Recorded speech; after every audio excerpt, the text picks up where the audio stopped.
యెషయా గ్రంథము 32వ అధ్యాయము 17వ వచనము. మనకు సమాధానము, నిమ్మళము, నిబ్బరము, విశ్రాంతి, సుఖముతో కూడిన జీవితము ఇవ్వాలని దేవుడు ఆశపడుతున్నాడు. దేవుని నీతిని బట్టి మనందరికీ కూడా ఇటువంటి జీవితము కలుగుతుంది.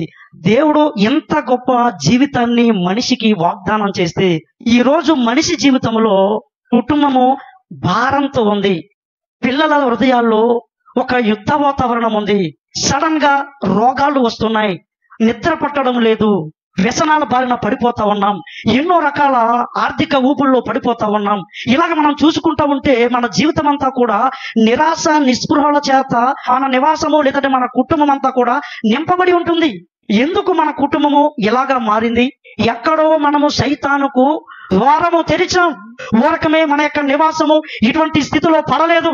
యోహాను సువార్త 10వ అధ్యాయము 10వ వచనం, మీకు జీవం ఇవ్వడానికి, అది సమృద్ధి అయిన జీవం ఇవ్వడానికి నేను వచ్చానని సాక్షాత్తు యేసు ప్రభు తన గురించి తాను చెబుతూ, ఒక దొంగోడు ఉన్నాడు, ఆడు దోచుకోవడానికే వస్తున్నాడు. సాతానుడు వచ్చి మన ఇంట్లో ఉన్న దేవుడిచ్చినటువంటి ఆ సమృద్ధి అయిన జీవితాన్ని వాడు దోచుకుంటాడు. కాబట్టి ఇప్పుడు ఆ సాతాన్ని మనము బయటికి పారద్రోలి ఒక మార్గం చూపిస్తున్నాడు. చూడండి, మరి యాకోబు పత్రిక 2వ అధ్యాయం 19వ వచనం, ఈ దేవుని వాక్యానికి దెయ్యాలు కూడా వణికిపోతాయి. నువ్వు చేసిన పాపం ద్వారా సైతానుడు నీ గృహాన్ని పట్టుకున్నాడు. నీ జీవితాన్ని వాడు ఆవరించేసి నీ జీవితంలో ఉన్న సమృద్ధి అంతా తీసివేసి నిన్ను పిప్పి చేయడానికి వాడు చూస్తా ఉన్నాడు.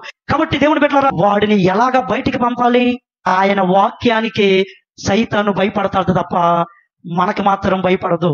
వాక్యాన్ని ఆయుధంగా చేసుకుని సాతాన్ని మనము ఎదిరించాలి.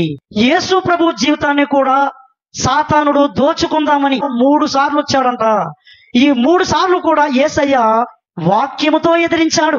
ఇప్పుడు సైతాన్ని ఎదిరించడానికి కేవలము ఈ వాక్యము చదివి మన హృదయంలో పెట్టుకును, ఇదిగో సాతానా పో అంటే అది పోదు. మరి యాకోబు పత్రిక 4వ అధ్యాయము 7వ వచనములో నువ్వు సాతాన్ని వాక్యముతో ఎదిరించే ముందు నువ్వు చేయాల్సిన విషయం ఏంటంటే, దేవునికి లోబడి ఉండుడి, అపవాదిని ఎదిరించండి, అప్పుడు వాడు మీ యొద్ద నుంచి పారిపోతాడు. చూసారండి, యేసయ్య ఎదిరించినట్టు మనము కూడా ఎదిరించడం ఈజీ. సాతానా పో, సాతానా పో అంటే అది పోదది.